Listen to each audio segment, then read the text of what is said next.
Em 1943, o presidente Getúlio Vargas fez o primeiro pronunciamento dizendo que ia criar um órgão para desbravar o branco das nossas cartas geográficas. Ele criou a Fundação Brasil Central e sua ponta de lança, a Expedição Roncador Xingu, destinada a escolher locais para o florescimento de futuras cidades. 3 paulistas loucos por mato acabaram no comando da expedição: os irmãos Orlando, Cláudio e Leonardo Vilas Boas. Graças a eles, a ocupação teve uma característica rara. Os ocupantes primitivos, os índios, não foram agredidos, como aconteceu com o oeste dos Estados Unidos, mas foram atraídos pacificamente. O resultado desta expedição foi a abertura de 1.500 quilômetros de picadas e 1.000 quilômetros de rios navegados, ao longo dos quais surgiriam 34 vilas e cidades. E aí, pessoal, beleza? Eu sou o professor Felipe, professor de Geografia, e hoje a gente vai entender um pouco como é que se representa a Terra, porque hoje nós vamos estudar a arte de representar a Terra, a cartografia. Você muito certamente já deve ter se utilizado de mapas para se localizar no mundo, em sua cidade, para ir de uma cidade a outra. Mas existe todo um método que você deve entender de construção de mapas. Afinal, o mapa não é uma representação simples. Então, para entendermos um pouco como é que se constroem os mapas, vamos estudar agora as coordenadas geográficas. As coordenadas geográficas são linhas que nos servem de subsídio para nos localizarmos na Terra. Elas formam um eixo de abscissas no conjunto do planeta Terra. Vamos entender então um pouco sobre meridianos e paralelos. Sobre os meridianos, é importante lembrar que eles são semicírculos que são traçados de norte a sul. Entretanto, eles vão nos determinar as relações de oeste para leste. É importante lembrar que existe um meridiano que é base para os demais meridianos. Este meridiano se chama meridiano de Greenwich. Sobre paralelos, é importante lembrar o quê? Os paralelos são círculos paralelos um ao outro, partindo de um círculo maior chamado Círculo do Equador. Esses paralelos vão nos determinar as direções de norte a sul do globo. Então, lembrando, o Equador é a base de todo esse sistema. Sobre, então, a longitude. Bom, se a gente estudou agora, no caso, os meridianos, a longitude nada mais é do que a distância em graus em relação ao meridiano de Greenwich, que é o meridiano base. A longitude nos determinará, então, as posições oeste e leste. E as latitudes? São o quê? São a distância em graus dos círculos em relação ao círculo principal, que é o círculo do Equador. Este fato vai nos determinar, no caso, as distâncias norte e sul do planeta, sendo possível determinar qualquer localização do globo terrestre.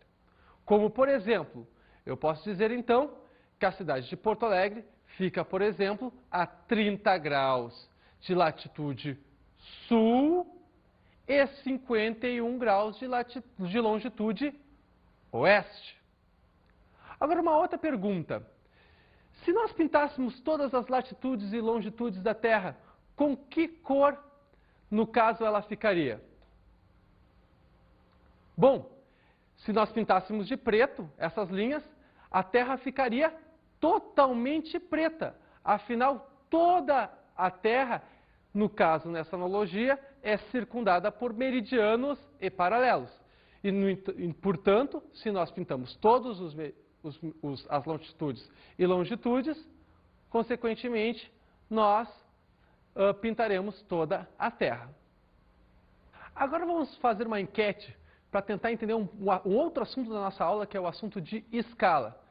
Vamos ver aí o que o pessoal está pensando sobre a relação de um Fusca em miniatura com um Fusca verdadeiro.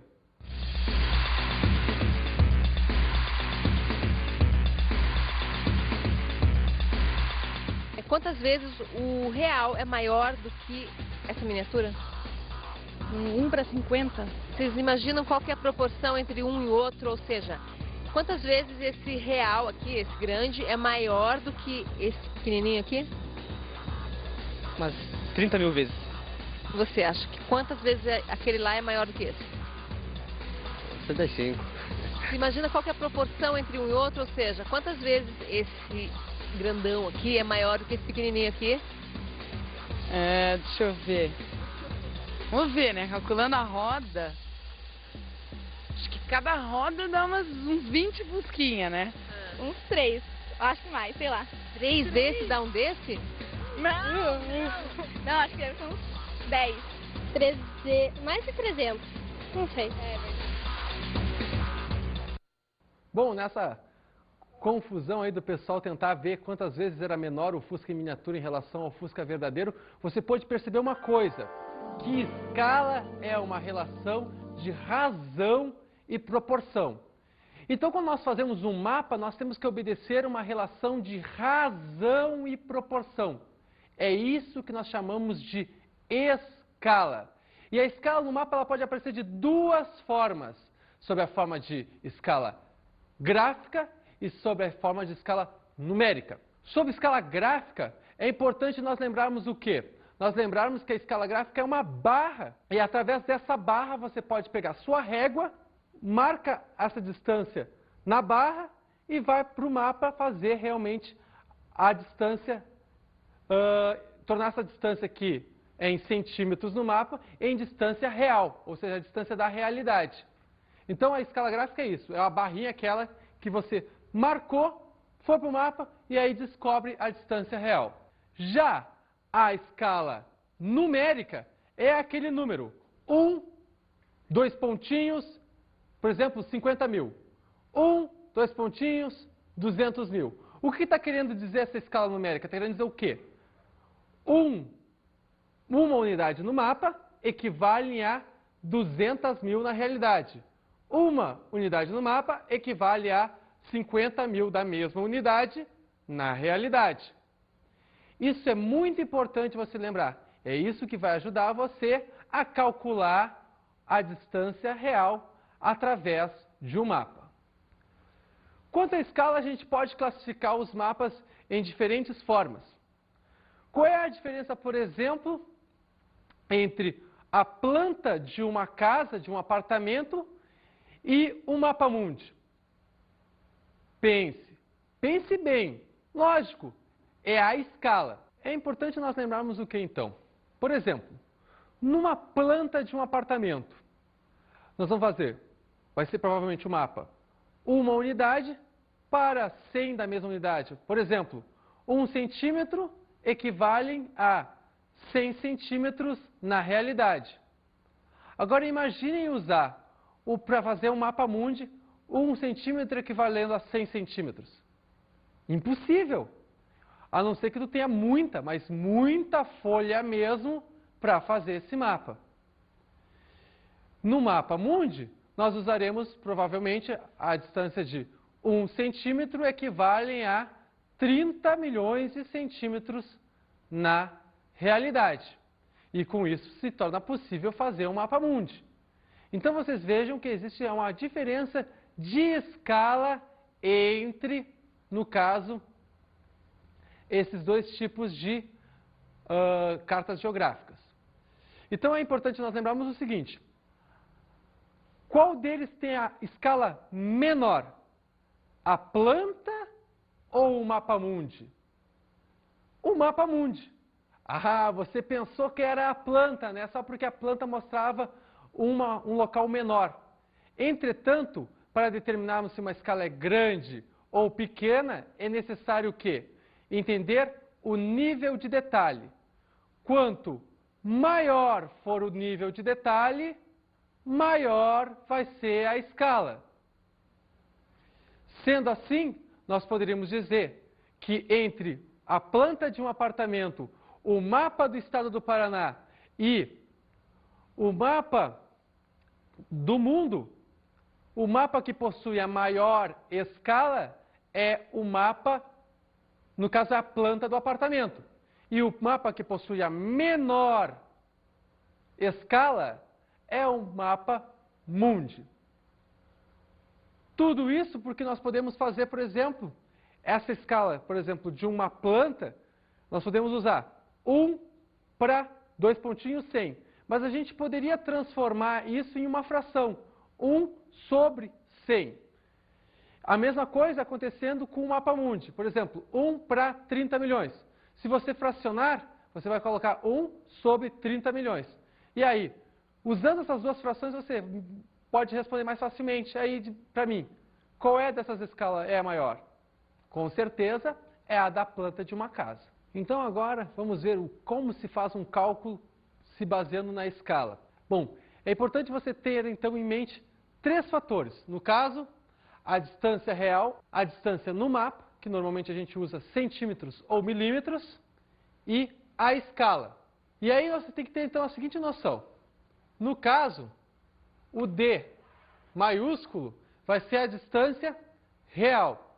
O D minúsculo vai ser a distância no mapa. E o E minúsculo aqui vai ser a escala propriamente dita. Então nós temos a seguinte fórmula, onde o D maiúsculo, que no caso é a distância real, é igual a distância no mapa vezes a escala. Agora, é importante você lembrar uma coisa, que a escala que você vai usar vai ser só o número que vai depois dos 2 pontos, ou seja, se a escala é 1 para 25 mil, você vai usar só o valor chamado 25 mil. Você pode usar aí uma regra de 3, porque na verdade aquela fórmula ali é a fórmula baseada numa regra de 3. E aí, aliás, essa é a minha dica. Usa a regra de 3, porque a regra de 3 tu não vai esquecer. No caso, o 1, né, aquele 1 da escala, equivale ao denominador da escala, o Ezinho. E a distância no mapa, no caso o Dzinho, vai equivaler à distância no terreno, ou seja, a distância real. E aí depois é só tu fazer o quê? Cruzar os valores, que vai dar 1 vezes D igual a Dzinho vezes Ezinho. Agora a gente vai resolver então um exercício sobre escala. Se nós temos um canal medindo 10 km na realidade, quanto vai medir este canal no mapa de escala 1 para 25 mil? Então, se nós temos no denominador da escala 25 mil, nós devemos multiplicar ele pela distância no mapa, no caso o D minúsculo, que vai ser igual aos 10 km da distância real, que é a distância do canal. E aí é importante lembrar uma coisa, que esse 25 mil aqui, ele não tem unidade. Ele vai ser a unidade que nós determinamos para ele. Ok? Se eu fizesse esse cálculo sem, digamos, converter esses 10 km para alguma coisa, a resposta sairia em quilômetros.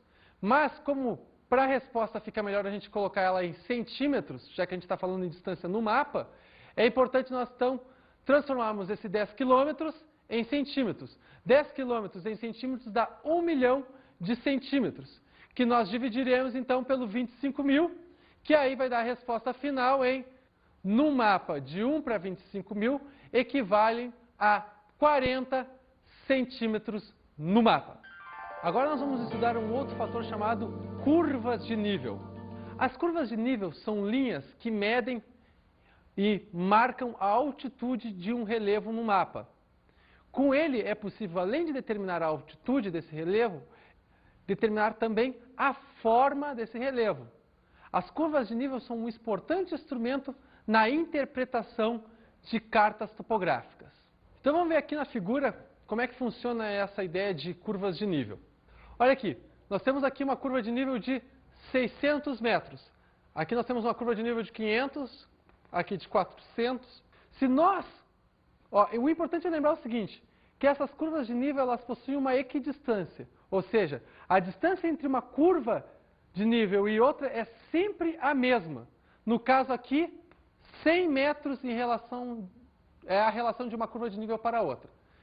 Se nós traçássemos uma linha, no caso desse sentido aqui, uma linha, olha como é que ficaria o relevo.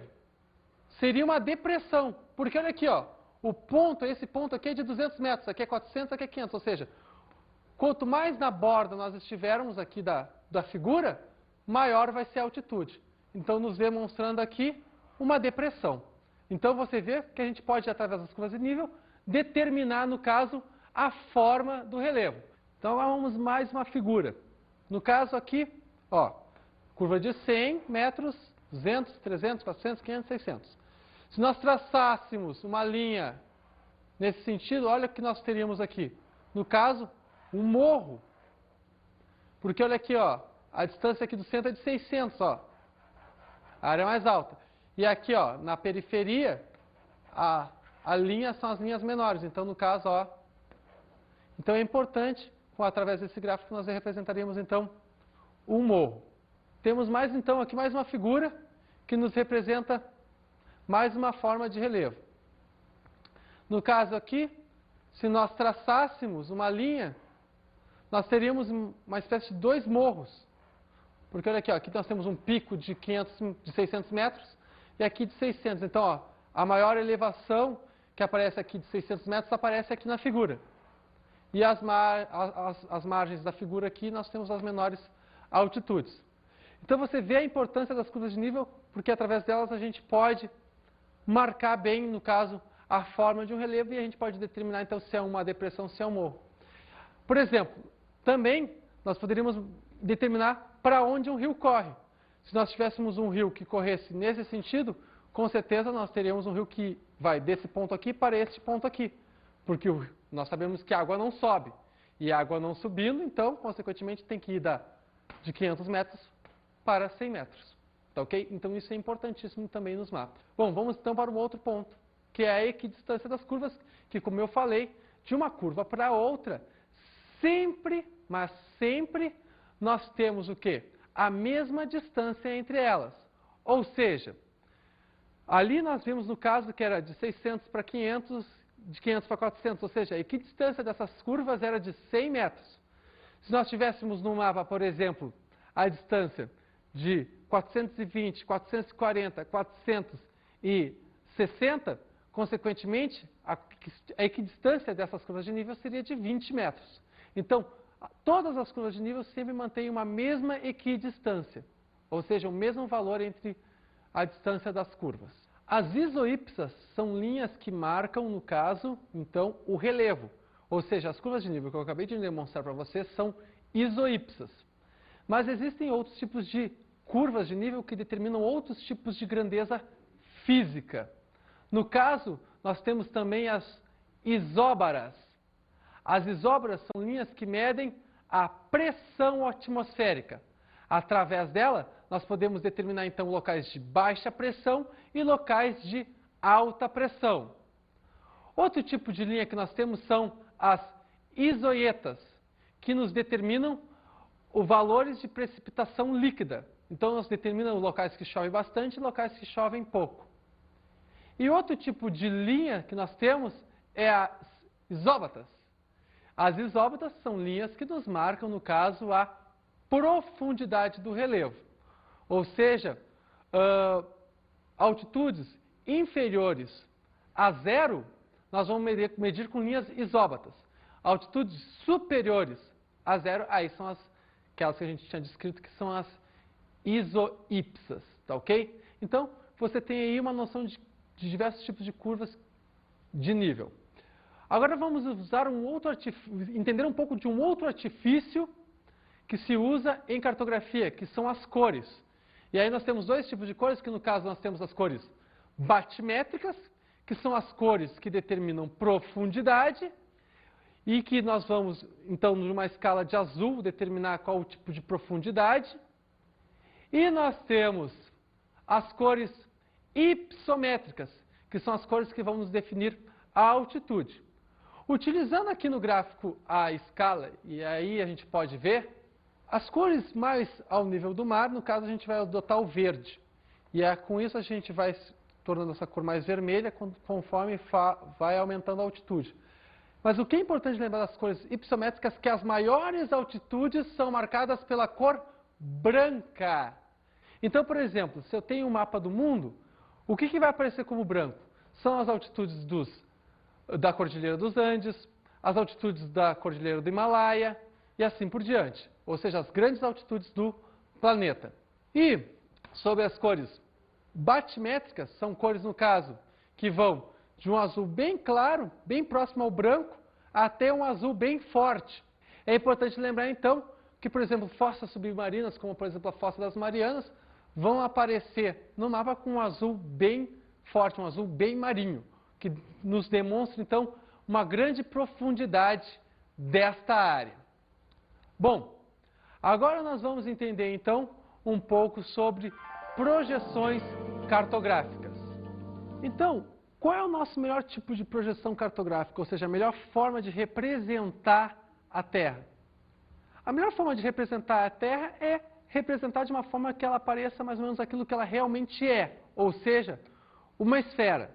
Ou seja, o globo terrestre, esse que a gente usa tanto em escola, é o melhor tipo de projeção cartográfica que existe.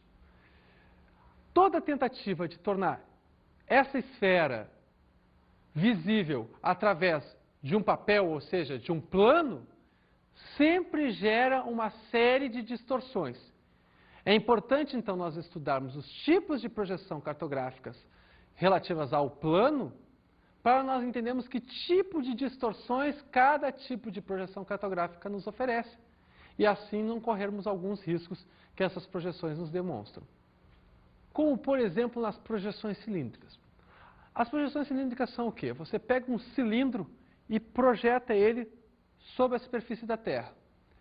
Onde esse cilindro encostar na Terra, vai ser o local de melhor projeção desse tipo de representação. Ou seja, as áreas equatoriais.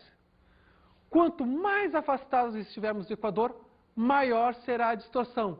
Afinal, quanto mais afastados estivermos do Equador, mais afastado vai estar o cilindro da Terra. Consequentemente, maior vai ser a distorção.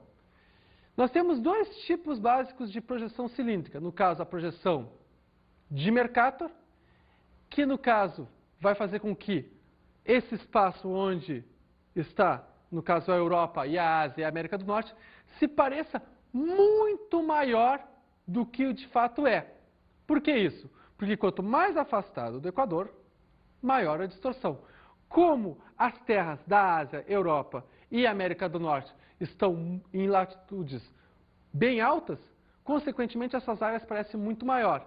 Então, a gente diz que o mapa de Mercator ele apresenta uma visão eurocêntrica, ou seja, demonstrando um poder, um tamanho da Europa sobre as demais áreas do sul do planeta. Contra essa visão eurocêntrica do mapa de Mercator, nós temos a projeção de Peters, que na verdade ela é uma projeção cilíndrica, mas é uma projeção cilíndrica que foi, digamos assim, botar entre aspas, engembrada. Ou seja, tentando evitar que a América do Norte, a Europa e a Ásia se parecessem muito maior do que de fato são, Peters faz um mapa que busca a proporcionalidade entre os continentes, mesmo que isto deforme um pouco, digamos assim, o formato do continente. Então, isso é importante na projeção cilíndrica. Sobre projeções cônicas. A projeção cônica é como se tu colocasse um cone sobre a Terra. E a área que vai encostar nesse cone são áreas próximas ao trópico. Então, essas áreas são as áreas de melhor projeção desse tipo de carta. As projeções cônicas não são utilizadas para mostrar os dois hemisférios, porque à medida que tu se afasta dessa área tropical, e, por exemplo, tu vai ter que escolher um trópico, por exemplo, tu pode escolher o trópico de Câncer, à medida que tu te afasta desse trópico, aumenta a distorção. Então, se tu projetar os dois hemisférios, tu vai ter muita distorção. Então, é importante a gente só fazer esse tipo de projeção sob um hemisfério, tentando evitar uma maior distorção desse mapa. Então, essas são as projeções cônicas, projeções que normalmente são utilizadas para projetar só um hemisfério. E para fechar os tipos de projeção, nós temos que lembrar das projeções azimutais, que são as projeções feitas a partir de um ponto da Terra. Normalmente a gente faz esse tipo de mapa para representar o polo. Então eu marco o polo no centro da carta e a partir dali eu faço a minha projeção. Entretanto, quanto mais afastado eu estiver do centro da carta, maior vai ser a minha distorção, ok? Então, esses são os tipos de projeção cartográfica que nós temos no nosso conjunto de mapas. Então, o próximo assunto que nós vamos estudar agora é sensoriamento remoto, que são técnicas que nos possibilitam, então, entender como é que se constroem os mapas hoje em dia. Nós temos basicamente duas técnicas de sensoriamento remoto. Uma delas é as fotos aéreas. As fotos aéreas. Bom, hoje é o principal recurso utilizado para o mapeamento hoje em dia. É o recurso que nos oferece a maior precisão para a confecção de mapas. As fotos aéreas são utilizadas de forma a através das fotos, conseguimos então fazer os mapas. Vamos ver então aqui no desenho como é que se fazem um mapeamento através de fotos aéreas. Então olha aqui, o avião ele faz, no caso, um voo e vai tirando fotos da superfície terrestre. É importante que esse avião tire fotos que se sobreponham uma à outra, de modo a depois, você utilizando um equipamento chamado estereoscópio, você simule aquilo que o olho humano faz. Se você pegar o olho humano, o que você tapa em um olho? Você vê uma imagem. O outro vê outra imagem. E a noção de profundidade, o que é? É a conjunção de uma imagem com a outra imagem sobreposta. Esse princípio é o mesmo quando a gente usa o estereoscópio. O estereoscópio vai pegar essa foto aqui e essa foto aqui e vai fazer com que elas se sobreponham, de modo que a gente consegue ver com profundidade as duas fotos. De modo que eu consiga determinar uma área de vale, uma área de morro e assim por diante, só utilizando fotos. Então é um importante recurso no estudo dos mapas, que é o recurso das fotos aéreas. Um outro recurso que nós temos no caso, as imagens de satélite. Hoje em dia nós temos um grande conjunto de satélites que fazem imagens da superfície terrestre, nos possibilitando então determinar, além das formas de relevo, nos determinam o tipo de elemento químico, o tipo de situação em determinado tipo de terreno. Como por exemplo, vejamos aqui na figura. O Sol emite então energia na Terra e a Terra responde essa energia, ou seja, reflete essa energia. E essa energia é refletida que é captada pelo satélite. E aí como é que vai se proceder então, no caso, o processamento da imagem? Bom, cada tipo de forma existente na Terra, seja, por exemplo, uma construção de uma casa ou um lago, cada um vai ter uma maneira diferente de responder a essa energia emitida pela Terra. E aí, o que vai acontecer? Esse tipo de onda que é diferente, por exemplo, de um prédio em relação à água, vai ser processada em diferentes cores. E é isso que vai te possibilitar, então, entender que aquela área é a área de um prédio, aquela outra área é a área de um lago, aquela outra área lá é a área de morro e assim por diante. Os satélites desse tipo aqui, que simplesmente captam a energia refletida pela Terra, no caso a energia solar, são satélites passivos. Existem satélites que emitem sua energia e captam a energia refletida, no caso, da energia emitida por eles. Esses satélites são chamados satélites ativos. Vamos agora então para as nossas dicas de estudo.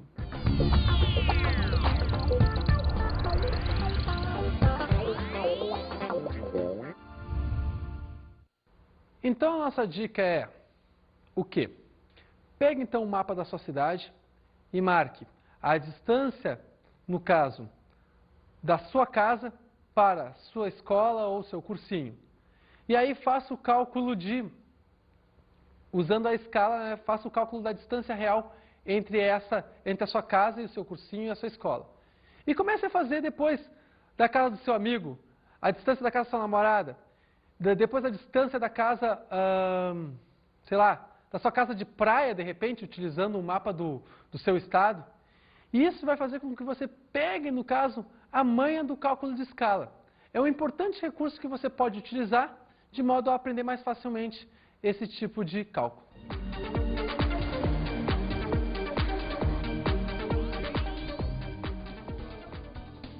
Na aula de hoje estudamos a cartografia.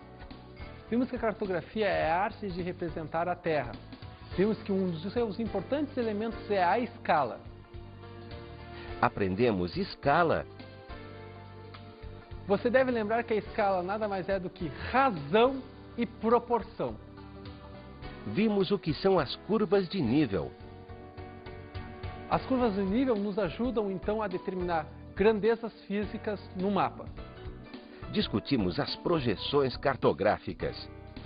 Através do estudo das projeções cartográficas, vimos que todo tipo de projeção cartográfica feita num plano apresenta distorções. Estudamos também o sensoriamento remoto. E o sensoriamento remoto é um importante equipamento, no caso, para a confecção de mapas. Bons estudos!